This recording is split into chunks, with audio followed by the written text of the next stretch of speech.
Hello and welcome back to the Women's Football Chat. Today we are going to be talking about the FIFPRO World 11 because quite frankly the one announced was horrendous. I don't think you could say anything other than that. It was really poor. On every front it was just horrendous. As an England fan, I think we were very likely to get 7 Lionesses in there. So that's precisely what I was saying. Break a record. Yeah. But at the end of the day, we did lose the World Cup final to Spain, who only got 3 or 4 players in there. Mm-hmm. Baffling. It's mental, isn't it? And I hate award shows that go, we're going to do a team of the year, but guess what, guys? Rather than doing any football formation that makes any sort of sense or logic, we're going to play a 3-3-4. I hate it. So, today, some ground rules. We're playing 4-3-3. None of this, everyone's up front, we'll just lump it along. None of that. We're normal formation. Give respect to fullbacks because they don't play centre-half. There was only one centre-half in the team of the year. That's not allowed. They had a striker in the midfield, Alessia Russo, who shouldn't have been on there anyway. Alex Morgan made the team. Olga Carmona scored 1 big goal, and that's the only reason she was in there. So I've got a lot of problems with the team. Now let's sort out. Let's fix the FIFPRO Women's World 11. So we'll start in goal then. I think that obviously, so this isn't taken from the nominees. This is anyone. No, I think there's some players that missed out on nominations. I think there's some nominations that are completely unjustified.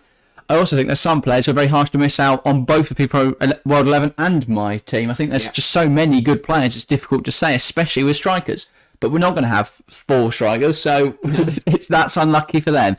In goal, let's start in goal, because I think this is one of the only picks they did get right. Obviously, Mary Earps made the FIFPRO World 11, and I kind of agree with it, not because I'd argue she's been the best goalkeeper this year, and I know that's the point of the award, but she's the only one that starts every game. Yeah. For Barcelona, in their title-winning campaign, Champions League-winning campaign, they had Catalina Cole and Sandra Panos do both tournaments, rotate in the team, and then for Spain, they only had Catalina Cole, but Sandra Panos didn't play there. But I'd have put Panos in if she played both. Or Cole if she played both. But Cole didn't play enough Barcelona minutes for me. Ertz played all the World Cup where they got to the World Cup final. She played every minute for Manchester United this season and has been crucial. For me, it makes a lot of sense. There's other goalkeepers out there. I mean, you can make an argument for Zakira Musovic. Great heroics at the World Cup for Sweden. But again, in and out the side, rotating with Anne-Katrine Berger. Another one, Anne-Katrine Berger. But she doesn't get in the... Or did you get in the German side this year? But... didn't do particularly well, and she's not been a first team star for Chelsea, so it's difficult. And I think Mary Earps has sort of de facto walked into that position because I don't look at Naya for the US national team as someone who could be in this conversation. I don't look at Anandozi, who's one of the best performers at the World Cup as a goalkeeper. I don't look at her and say she should be in the conversation. So for me, Mary Earps gets this. But the thing is, I wouldn't argue she's the best goalkeeper in the world, but she's been the best one this year. Yeah, I think so. I mean, I think for Cole not to be nominated at all was a joke. That was horrendous. I think Mackenzie Arnold's a good goalkeeper, but Australia, they did get to the semis. I get that. FIFA loves a World Cup. West Ham. FIFA absolutely love a World Cup. It annoys me a bit. I think if Cole had played every game, she'd have been in my team. But the fact she wasn't even nominated was a bit of a farce. I think Naya, all I've said about her is saying that she'll go to her grave saying she saved the penalty against Sweden. She didn't. We know she didn't. Go on, technology. She could say that. It doesn't mean anything, does it? For sure, you do you. Into the defence then. We're going to go for a flat back 4 here. We could have gone back 3, but that means we have no fullbacks, and there's so many good fullbacks that would have missed out as a consequence, and also we'd have to play wing-backs. And I don't know how many people actually play with wing-backs at the moment in the women's game, so that would have been quite difficult to do. So we're going to go for a back 4. We'll start right back then, because I was a bit stumped at right back. Because there's like 2 great options playing for the same team in Ona Batila and Lucy Bronze. Could both make this side. But again, they've rotated in that spot. Look at some of the best teams across Europe then. Chelsea have Eva Perisse. I wouldn't say she's been particularly... She doesn't play exactly. I wouldn't say she's been particularly World 11 worthy either.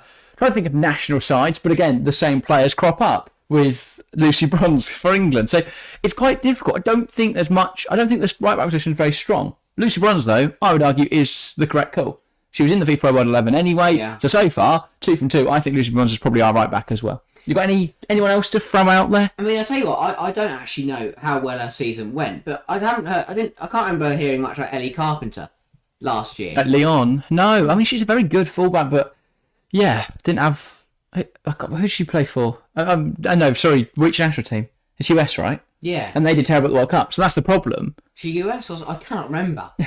I think Honestly, she is US. Because it was the whole. It was a I'm couple gonna of years double ago. check. Yeah, it was a couple of years ago. It was so. I was going to say Australian. Potentially. In which case, she gets more of a shout. Yeah, Australian. Sorry. But, I don't even remember at the World Cup though.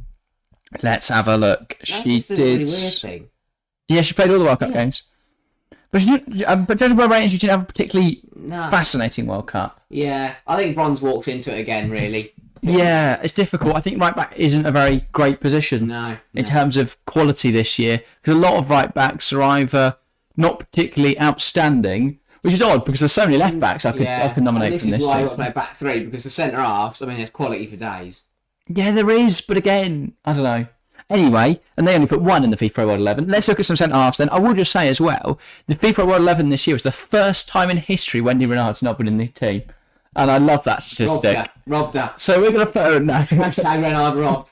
Yeah, we need Wendy Renard back in the FIFA World 11. She is incredible, yeah, but I don't think she deserves to be in it this year. No, France didn't do enough. France didn't, neither. Well, Lyon obviously won the Ligue 1, but again, missed out on the Champions League. Yeah, exactly. So I don't think there's much of an argument for her there. No. As for those centre halves, then a couple of nominations. Millie Bright didn't even make the nominees list, which I found absolutely fascinating. How on earth they've managed to come up with that idea, I don't know.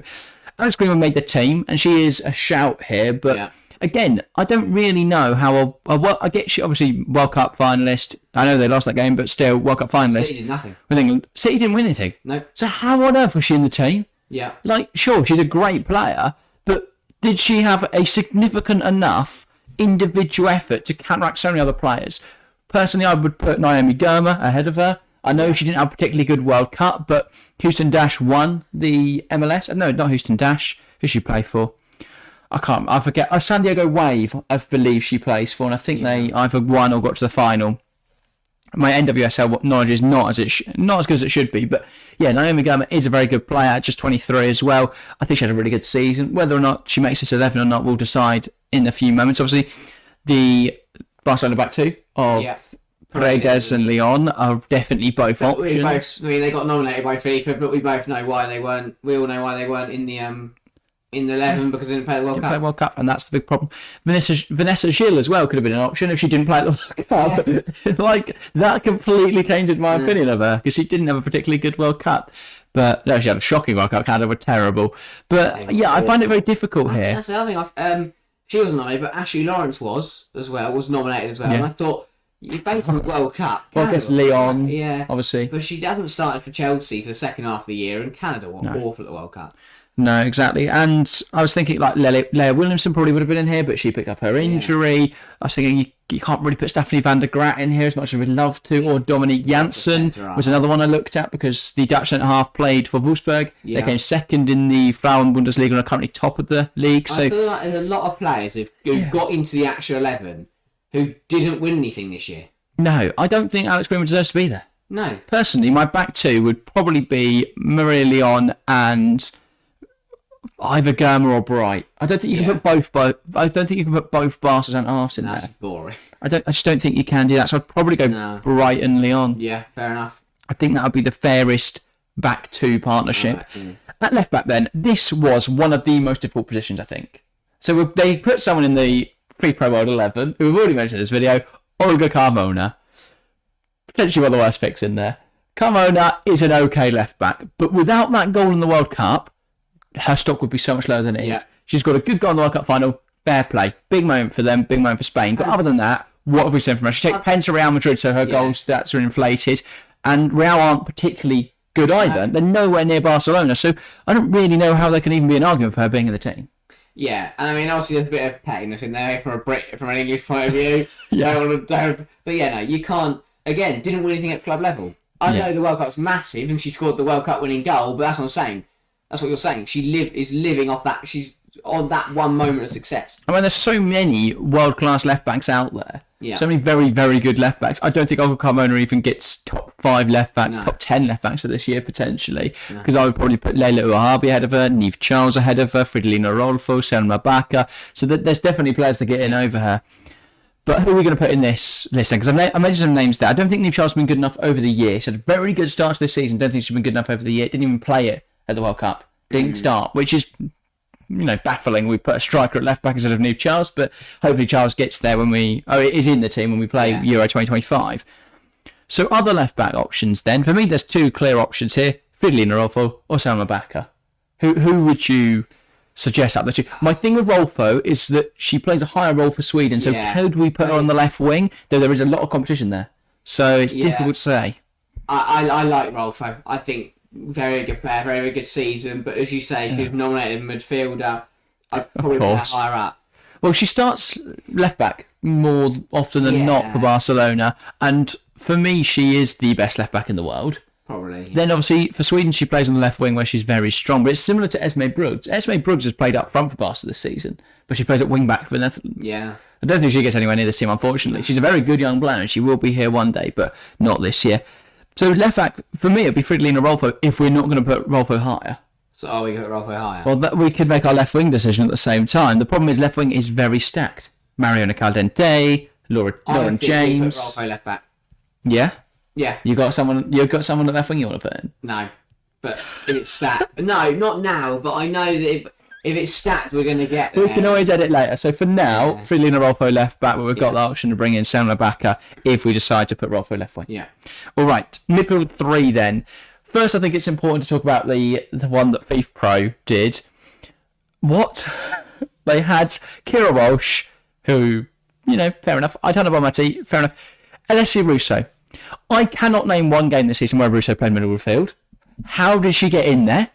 They don't like to make it make sense. No. Well, they could put her up front, she didn't score enough. No. That was a bizarre one.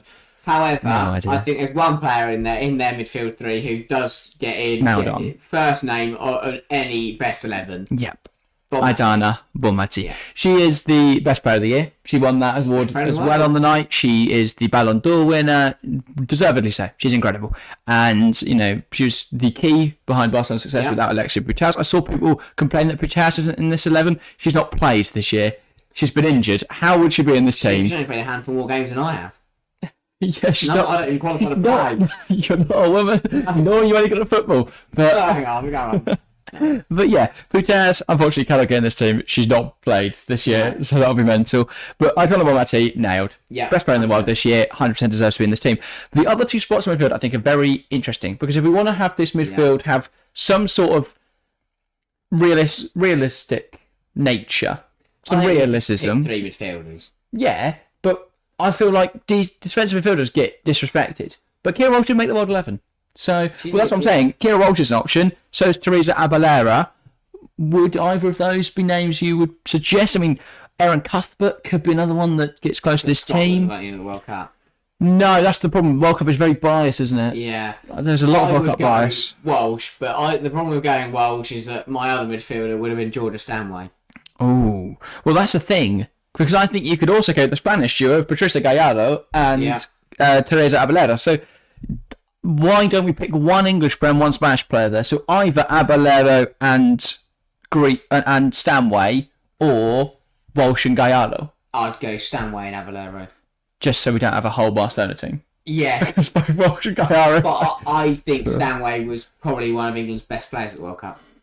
Ooh, but was Claire Walsh? I know she got injured halfway through. Yeah, that's a problem. But was she not? North of one of our best players. I put Stanway in there, and then Abelero, obviously, again. Yeah. Brilliant year. Abelero was incredible for the Spain team, very underrated player. I know she plays for Real Madrid, so didn't win anything on the club side, but she played very, very well at the World Cup.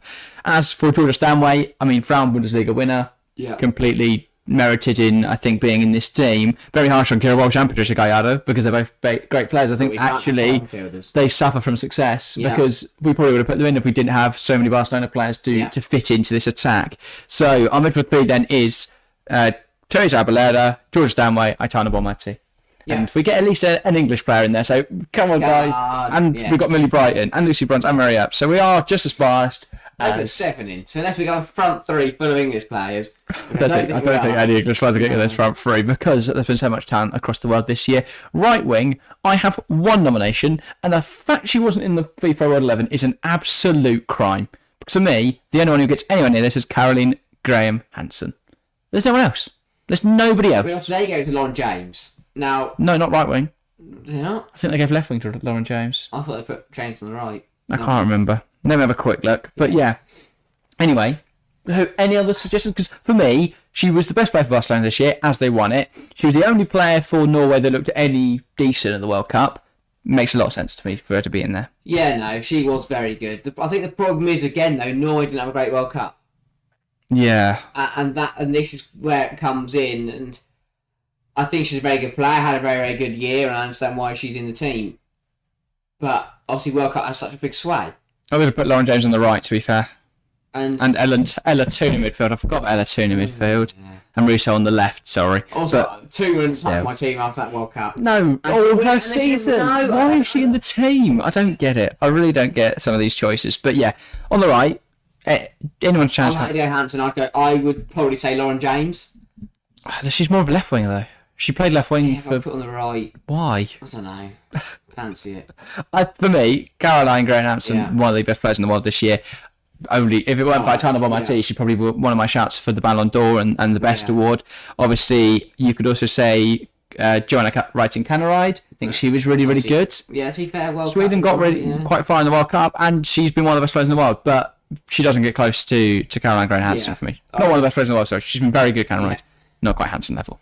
Right. Do we go striker or left wing next? Left wing. You want to finish on some very, very talented striker? Random Australian woman. Caitlin Ford. On the left wing, then. On the left wing, there's lots of options, as we've said. Yeah.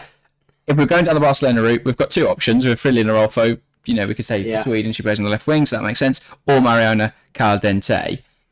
Which way do you swing? I don't. On that debate. Because we could get Selma Baca in there. I would have chucked Paraguelo in the debate as well. I think she's definitely in the debate, yeah. I'm happy with that. She was very good for Spain. Caldente was good, wasn't she? She was also very good. This year. She was also very good. There's lots of options. Lauren James as well, as you've mentioned, could be on this left wing. Lauren Hemp. No. No? So that'd be exactly like picking Greenwood. Yeah. England got to the final. City did nothing. Fair enough. So left wing, what are our options? I'd go Caldente. And keep Rolf at left back. I might actually do that. I think Mariona Caldente's been very, very good this year. Paraguelo's a very close second for me on that left wing. And if we were FIFA, I'd probably put one on the right. I put all of them everywhere. I don't have any defenders. Everyone goes up front. So through the middle, then there are so many options, and none of them are Alex Morgan. No. Why did she make the team? I don't understand. What? I have no idea. It's not like 2022, 2021. This is 2023. Alex Morgan should not be in that team. Then we have Sam Kerr is the obvious shout here. Yeah. Chelsea won the WSL. She's brilliant at the World Cup. We saw Australia struggle without her. We saw Chelsea struggle without her. Yeah. So for me, Sam Kerr, incredible, should be there. Kadaditao Diane had a really good World Cup as well until France were knocked out. Won the league. No, she was at PSG, wasn't she, at the start? But she's now at Lyon, crushing it. Yeah. She also crushed it with PSG, despite the fact it was PSG and they still lost the league. So for me, she runs her very close. Ada Hegerberg is another one. She's been brilliant at Lyon this year. She's one of the best strikers in the world. Didn't have a great World Cup, but still brilliant. For me, though, we don't need to gloss over the Australian. Sam Kerr wins it. Sam Kerr's been very good. But she was last campaign, she was beaten in the WSL by Rachel Daly, who I think if she didn't play for Aston Villa, would have been in the team because she is a World Cup finalist of England and was the top goal scorer in WSL. Yeah. Followed closely by Khadija Shaw, who obviously went Jamaica. Lorna Dodson or something. No, we didn't. But what? Did Jamaica? Good one. Thank you. And obviously City didn't win anything again, but her goal scoring was brilliant, and she's a very, very good striker. But it has to be Sam Kerr. Oh, obviously. She's bloody good at football. Yeah. She is mentally good at football. She's incredible. So yeah, Sam Kerr, there we go, up front. Whole team? So our final team is Marriott Simington 6, Bronze, Leon, Bright, and Fridolin Arolfo. In the midfield three, it's Bonmatí, Georgia Stanway, and Teresa Abelera. On the right, Graham Hansen. On the left, Mariona Caldente. Through the middle, Sam Kerr. That's much better than what the random team that they put out. There we go. We just need we need to do it instead. Yeah. There you go, FIFA. We've fixed it for you. That's what we need to do. Slate FIFA in the comments. That's it. There we go. Video done. Thank you guys for watching. I'm sure you'll have many opinions on this video. It's a very divisive topic, so get involved in the comments below and give your thoughts. But that's everything for us today. Thank you guys very, very much for watching, and we will see you next time. See ya.